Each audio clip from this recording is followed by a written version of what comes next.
Now, Dr. Hisham, first of all, I'd like you to tell us how do you view this summit at this point in time, the Euro-Mediterranean Summit initiated by Nicolas Sarkozy at this point in time, the importance at this point in time of holding such a summit? That's to start with. Well, it's very healthy to have the leaders of such an area in the world, very important area, the Mediterranean area, to get together, to feel each other, to know really where are we going, where are we right now, and where are we going, and how can we reach our goals.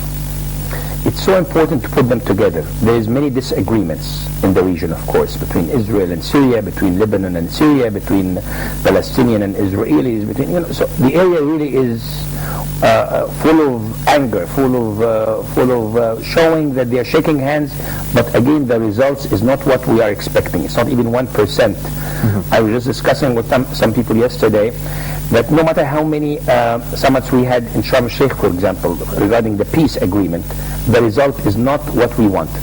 We try to help. So hopefully the Mediterranean Summit will be completely different. It will have results of trade, of understanding, of knowledge, of exchanging of culture between the people. We understand that Egypt, for example, is 7,000 years old. We can transfer the beautiful culture that all the Europeans are seeking in exchange of the new know-how and technology of the European style they have. If we can merge together, if we can put together the two culture, the very old one that the whole world need to learn from us, and the very new one that we need to learn, not only learn and subscribe and to do it and to become doers, to understand really where the European, how come the European Union, for example, are moving their currency, their people, their trade, their production. In order to do this, we have to be so close to them. And when I say close, we don't have to be there as employee, the whole world became a small village, as we mentioned before. So those people, they can transfer technology while we are here. They can send know-how and expertise, and we team up with them. Each European, each French, each Italian, they can come and learn from the Egyptian culture and teach us how really can communicate with the whole world. We can learn from the other associations also. I see it so positive so far, but we have to transfer this, as I mentioned, to figures. Figures in US dollars, figures in euro, figure in Egyptian pounds, to jump up with ideas and solution effective to the people. Okay. Well, that's very interesting, because that leads to my next question, which is concerning France has drawn praise, as I just said in the introduction, but also some skepticism from some people. Praise, of course, because of the initiative. It deserves to be praised because the concept of partnership and the attempts of creating a link between the European sphere and the Mediterranean sphere is definitely something to be praised. But also some skepticism because it comes from countries with certain ideologies that have in the past imposed colonialism and other ideologies on the region. So on which side are you? Are on the praising side or on the skepticism? I will answer in a very great example that I was attending in Georgetown in Washington 10 years ago, a beautiful program, a beautiful summit. It's regarding the Egyptian debts. The Americans were so afraid, how can Egypt can afford to pay the debts? Because we have grant and we have debt. So the name of the summit was the Egyptian debt, shall we forget or we forgive? And my answer to them when I had the floor, that the American needs the Egyptian more than the Egyptian needs the American, for our knowledge. So it's the same thing. The European really needs the Middle East. They need the oil of the Middle East, they need the knowledge of the Middle East, they need the know-how of the Middle East, they need the population that they use European production that they export to us. They need the little production that we export to them, even though it's not huge, beside the oil I mean. They need the Egyptian cotton, they need the Egyptian handwork, they need many things. So if we can really merge in a very sophisticated way, we will not be part of the European Union, but we will be part of the European need. And it's vice versa. Egypt is a part, we use their cars, we use their facilities, we use some of their clothing, we use some factories, we use the know-how. So it's really, I'm completely for that the world has to team up in one way or another. It has to be organized, because there is enough land, enough bread, but again, we don't see this where. We are not touching the right sources for the country, and we need really help from the European, the American, the Far East, and they need us in the same way. Not that we are desperate, we just need to be in the right track. It's like you have someone who has a good brain, good muscles, but he's not really doing his exercise, he's not doing his homework. So we need really to measure. They are doing a better homework than us, so the result is better, the currency is better, the teamwork is better, everything they are working in a system. We don't have the proper system, and I always give them an example that President Bush, for example, was not one of the best presidents the United States had, and this is the opinion of the American, the whole world. But America, for the past 8 years, did not fall apart because they have a system. The people works. There's a production. The president is not doing everything or nothing. So he is representing the government, he's representing the country, but the people has to do the job. So I don't want the Egyptian or the European or the Sudanese or the Palestinian to say, well, our leaders or our government are not doing the job. Every individual has to do work and do his own job in his own way.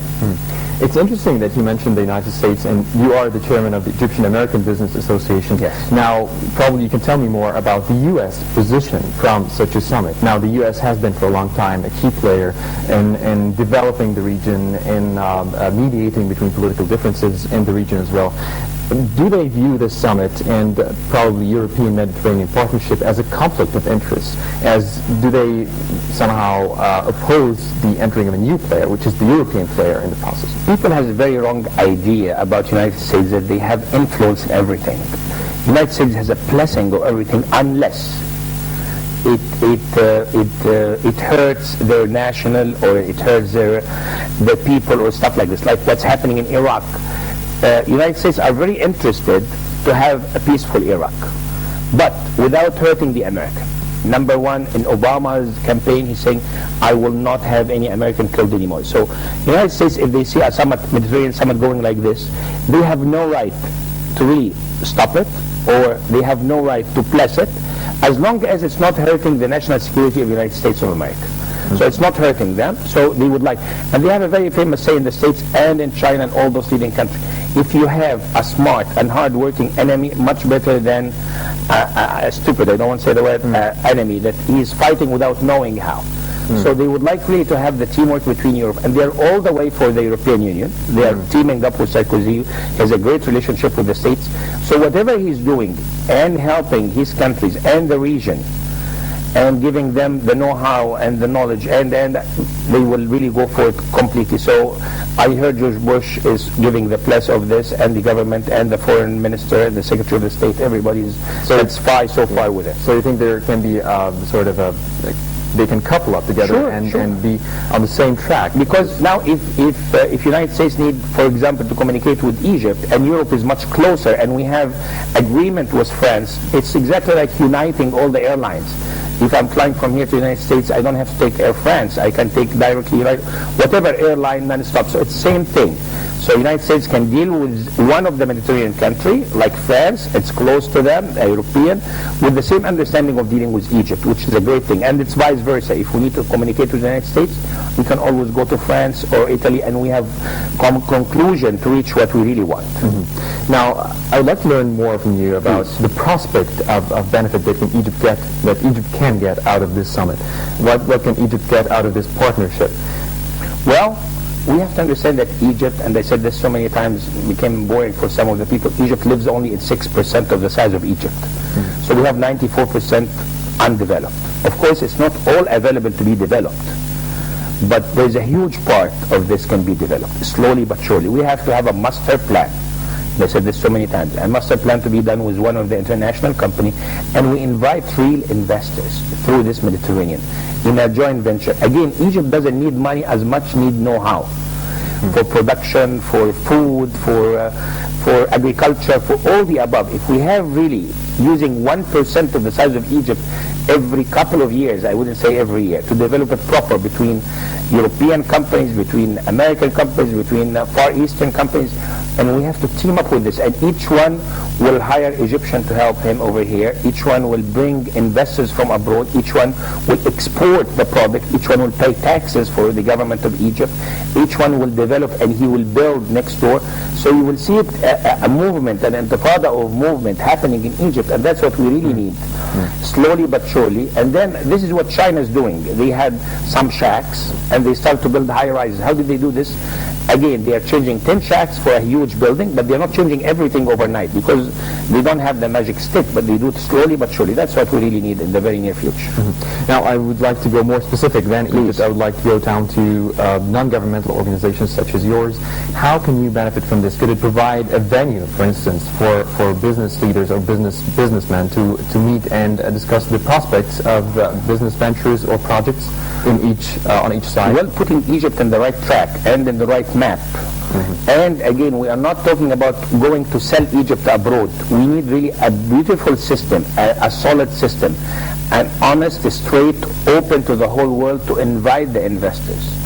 Not that we have to make a trip to the European or to the American to tell them we are coming to knock on your door to have you to come invest in Egypt. There's no really, I don't really believe in knocking on doors to invite investors. Investors will come magnetic if they see the proper atmosphere of investment, if they see the result, if they see the work job, the workers are getting good salaries and they are doing a proper job for them. I will invite them to give them a part of the investment, the return of investment. So you will